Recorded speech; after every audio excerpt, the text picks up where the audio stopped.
Seyyid-i Mevla Mustafa Allahu Teala inşallah rahmet etsin. Cennetiyle inşallah onu şereflendirsin. Günahlarını, taksiratını bizim de onunkini de affetsin. Seyyida'nın ben tanıdığım iki tane özelliğini söyleyeyim. Mutlaka çok özellikleri vardır. Daha fazla da bilinen özellikleri vardır ama ben dikkatimi celbeden iki tane özelliği ben söyleyeyim. Birincisi İslami çizgiye dik duruşuydu. Yani İslam'ın sınırlarının çiğnediği noktada hiçbir zaman suskun kalmazdı.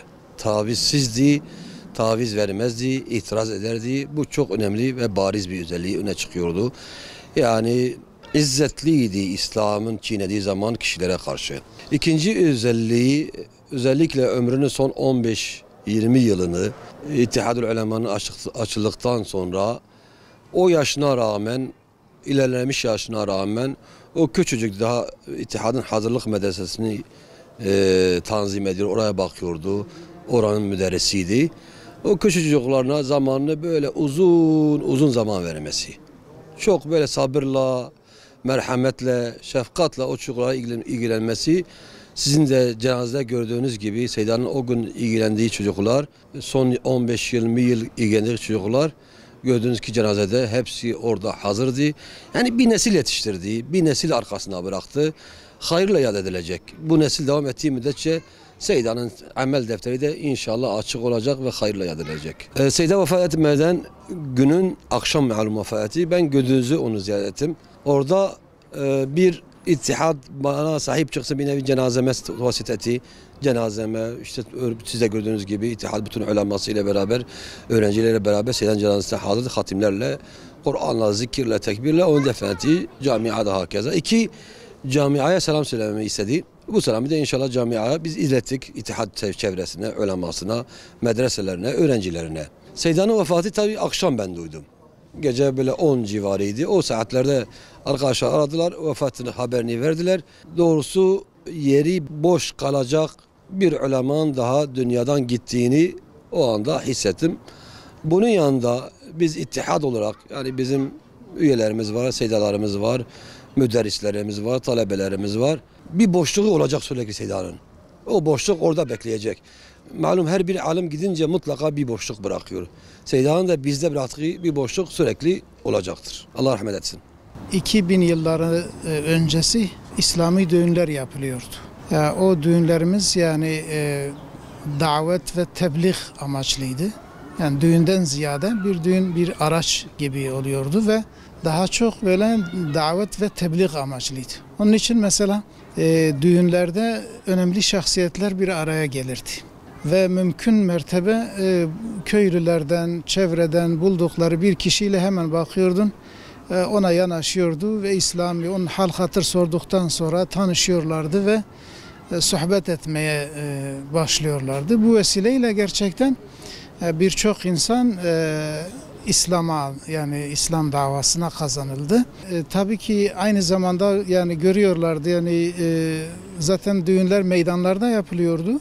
O zaman çalgı falan hiçbir şey yoktu. Yani sadece sözlü şiirler söyleniyordu. O şekil düğünler yapılıyordu. Tabii o şiirlerin tamamı da hep İslami mesaj doluydu. İşte böyle bir düğünde ben Seyyida'yı tanıdım.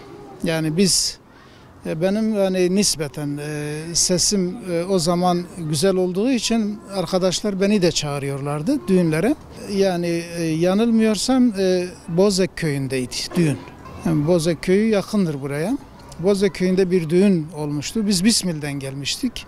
O da Ergani'de gelmişti. O şekilde biz tanıştık. Seyyida bir konuşma yaptı orada. Bu şekilde Seyyida'yı ilk gördüğüm yer orası oldu. Tabii daha sonraları düğünlerde ve taziyelerde sık sık karşılaştık. O zaman taziyeler de çok oluyordu. Özellikle yani saldırılar, Müslümanlara karşı çok saldırılar oluyordu ve Müslümanlar yani hemen hemen her gün bir Müslüman şehit oluyordu. Bir iki Müslüman şehit oluyordu. Dolayısıyla taziyeler oluyordu. Bu taziyelerde çok defa görüştük. Ayrıca Susa'da karşılaştık. Susa'da konuşmacı olarak gitmiştim. O da o şekilde birkaç kişi böyle gitmiştik. Orada da tanışmamız daha da biraz ilerledi, yani biraz daha muhabbet, samimiyet oluştu. Tabii bizden büyük olduğu için biz saygı gösteriyorduk, Seyda'mızdı. Daha sonra babam vefat etti. Babam vefat ettiği zaman kendisi ve bir de Seyda Mele Siraç babamın taziyesine geldiler ve orada kaldılar, yani böyle bir haftaya yakın kaldılar. Bu bir hafta içinde daha yakından onu tanıdım. Ben bu şekilde Seyda'yı tanıdım. Yani onun düşünce olarak, ahlaki olarak. Yani Seyda tavizsizdi. Onun en belirgin özelliği tavizsizliğiydi. Bazen bu tavizsizliği mesela karşı taraf kırılsa dahi taviz vermezdi yani. Bunu mesela bir de korkusuzca söylerdi. Mesela Bismil o zaman PKK'nın yuvasıydı yani. Halktan, avamdan, ne bileyim yani, hatta böyle din kisvesi altında birçok kişi de onlara meyilliydi. Ve bunlar mesela Seyda konuştuğu zaman, o zaman tabii hep böyle davet, tebliğ, İslam'ın hakimiyeti, Kur'an'ın hakimiyetinden bahsetti. Hatırlıyorum bir tane molla o zaman sormuştu. Peki bunu kim yapacak diyordu Seyda yani. Şimdi cihanda bakıyorsunuz ki o zaman kelimesi de hani Kürtçe konuştuğu için dedi ki cihanda mesela bakıyorsun ki başka şeyler hakimdir. Bunu kim yapacak? Seyda o zaman dedi biz yapacağız, biz dedi. Yani o şekilde ona yani böyle çekinmeden cevap vermişti. Yani Seyda'nın o zaman gerçekten konuşma tarzı çok tesirliydi. Çünkü kalpten geldiği, inançtan geldiği besbelliydi. Hakikaten oraya gelenler de etkilenmişti. Birçok konuşmacı oldu ama Seyda'nın konuşması başkaydı. Yani gerçekten çok tesir etti. Hem aile fertleri üzerinde hem de çevreye gelen, yani çevreden gelen taziyede bulunanlar üzerinde etkisi gerçekten ciddi oldu. Bunun dışında bir de bu bir muhaciretimiz oldu. 2000 yılları arasında hani malumunuz o zaman Müslümanların üzerinde çok büyük bir baskı vardı. Yani hiçbir Müslüman rahat değildi o zaman. Muhaciret tabii ki Resullerin aleyhissalatu vesselam yaşadığı bir durumdur. İslam davasına giren mutlaka ondan tadar yani. O şeyi yapar. Biz de o şeyden elhamdülillah aldık bir miktar. Mecburen görevimizi de terk ettik. Yani memleketimizi de terk ettik. Akrabalarımızı da terk ettik. Şimdi Seyda'nınki biraz daha değişik oldu. Seyda bu sefer çocuklarını kaybetti. Yani onlarla ilişkisi kesildi. Ailesiyle tamamen ilişkisi kesildi. Onun için bir müddet bizim evde de kaldı. Bir müddet başka evlerde de kaldı. Bir müddet bizde de kaldı. Biz ailemizi götürmüştük. Tabii onun ailesi yoktu. Seyda'nın çok mütevazi olduğunu gördüm. Şimdi hani bazen böyle dışarıdan bakıldığı zaman yani bu adam kendini beğenmiş gibi haşa bir düşünceye gidilebilirdi. Fakat biz yaşadığımız zaman, beraber kaldığımız zaman bunun hiç de böyle olmadığını. Mesela bizim küçük bir çocuğumuz vardı o zaman. Şimdi elhamdülillah büyümüş. O zaman böyle 3-4 yaşlarındaydı. Daha yeni yani konuşuyor, yeni yürüyebiliyor falan.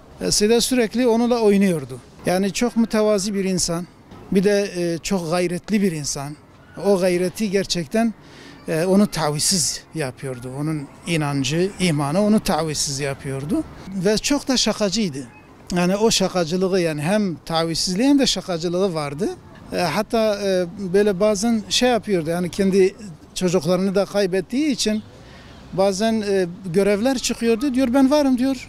Bazen bu Kürtçe bir tabiri kullanıyordu, diyor işte bizden birisi vardı diyor ki ben mame farız, hal mal hal bergaris. Diyordu ben de yani ha evde ha görevde diyor, zaten benim evim yok. Ne görev varsa ben yaparım diye. Bu şekilde güzel şeyleri vardı yani. Tabii hakikaten uzun da anlatılabilir yani Seyda. Yani o tavizsizliği. Bir de tabii o zaman hani her şeyden kesilmiştik yani. Ne öğrencimiz vardı, ne çocuklar, dışarıdaki çocuklarla fazla ilgilenebiliyorduk. Sadece ev içinde işte. Ev içinde de Seyda mesela Kur'an-ı Kerim'e çok düşkündü. Kur'an-ı Kerim'e ve tecvide özellikle. Onun bir de böyle bir özelliği vardı. Tecvidi çok güzel biliyordu. Sesi de güzeldi. Kur'an-ı Kerim'i güzel okurdu. Ve çocuklara da mutlaka Kur'an dersini verirdi. Hatta bir ara yani evi artık sonradan oluştuğu zaman çevrendeki özellikle cami cemaatine gelen, kendisi de camiye giderdi ve camiye gelenlere de O şekilde Kur'an-ı Kerim dersini verdi. Bu şekilde de birçok kişiyle böyle ciddi, samimiyetli bir dostluğu oluştu. Hatta mesela bir ara buraya gelmişti, tekrar onu çağırdılar oraya gel diye. Yani onu oraya ev olarak davet ettiler. Tabii daha sonra elhamdülillah medreseler açıldı. Medreseler açılınca da yani artık derse kendini de yani derse verdi, talime verdi. Elinden geldiği kadar. Yani o zaman da zaten Seydan mutlaka bir şeyler yapıyordu, yani okuyordu. Ben hatırlıyorum, yani mesela biz hani bazen dışarı çıkıyorduk, dolaşıyorduk bazı ihtiyaçlar için. Kendisi mesela bir tefsir almıştı ve o tefsiri bitirmeye çalışıyordu. Yani 4-5 ciltlik Arapça tefsiri bitirmeye çalışıyordu. Ayrıyeten beraber evde müzakere ediyorduk onunla Arapça kitapları. Hanefi fıkhını ve başka kitapları müzakere ediyorduk. Yani ilmi olarak da kendini hep böyle geliştirmeye. Tabii bununla beraber hastaydı. Hastalığı çok eskiden beri var. O zaman da şeker hastalığı vardı, prostatı vardı, kalp hastalığı vardı. Sık sık da doktora gidiyordu. Buna rağmen de yani sanki bir genç gibi böyle ciddi bir şeyi vardı. Allah rahmet eylesin. Biz ondan razıydık. Ondan çok istifade ettik. Hakikaten yani bir kültürdü, bir mektebiydi, bir medreseydi. Rabbim Celle Celaluhu gani gani rahmet eylesin. Bizi onun ecrinden mahrum etmesin. Bizleri de onu da şehitlerle, salihlerle haşreylesin. Seyda çel sal beri mevudun astıkın. Daha tıkın Seyda Cumara İslam dıko. Seyda mirhas-ı İslami bu. Seyda cesurliği İslami bu.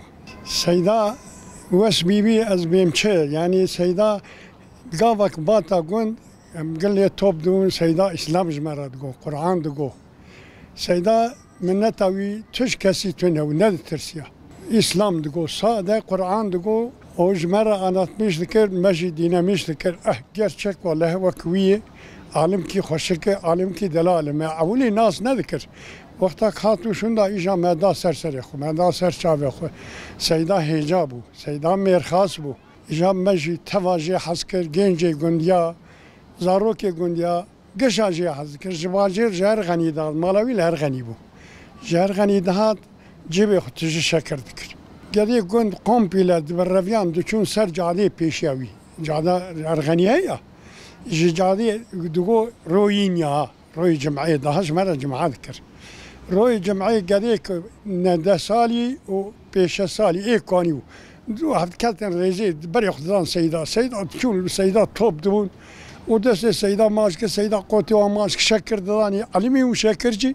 Sava şekir derreviyan u düşu. İja gedani top dikire dani Cumara İslam digoten insan kifeni Seyda kim hene. Rahi xo fedai davet dikire. Yani nehvci para bu. Para mera kesi nedxwas. İhtiyacı digo Xuda rızkı medede. Carna hanka para da zekat mika digo zekatı narim. Az ne zekatı mi? Digo Xuda rızkı medede. Rashi vallahi ne day. Yeki kekli bu kaygo mehanek zekat day. Seyda largani camiye şorin kadroli bu. Kom para day goda soqda bergoz para narim. Kom go çava go tu Seyda'yı be zekat na go zekalım nar zekat narim bu da fakira. İja uydu go imana yu qasi her gani gişiye. İmana Seyda. Kermele u çer para nari. Me para teslim kiri para ne girde soqul para makhaz para mi geri damın ne girt. İja Seyda ev merkhasa yani sava dava xudi şoguli. Beşev bro. Daimi jê dahat mala me misafirê me bû min jê hez dikir wek birakî xwe me jê hez dikir wî jî ji me hez dikir Xwedê me ji xêr û berketa wê û ilmî wê ya Rabbî mahrum neke Seyda yani insankî wiha û li cem me dewamî dihat carna me hinkî jê ra hikayê me ji digo bi me dikin ya digo xalî tewfîq car ji min re bitereqînî carna me hene henê menek dikir kêfa wî jî pir ji me re dihat yani Seyda daimî li gundê me bû me lê me bû ha daimi Seyda nav medabu. Seyda evves ve Seyda bimçe. Seyda ruhi xu fedai Kur'an'ı kırdı. Dava xwedê kırdı. O mal cimali vitun o akmal bikra zekat bikirta. Nuka lort bu valla. Fakat ev şahsi bi. Mala vitun ana ter vek sahabeki yani ya dölhif mala vidahi yatun.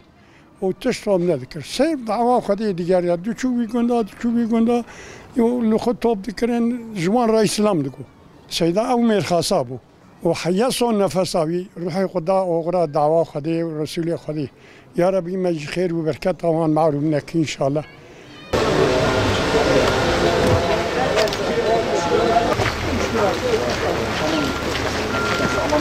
اللهم صل على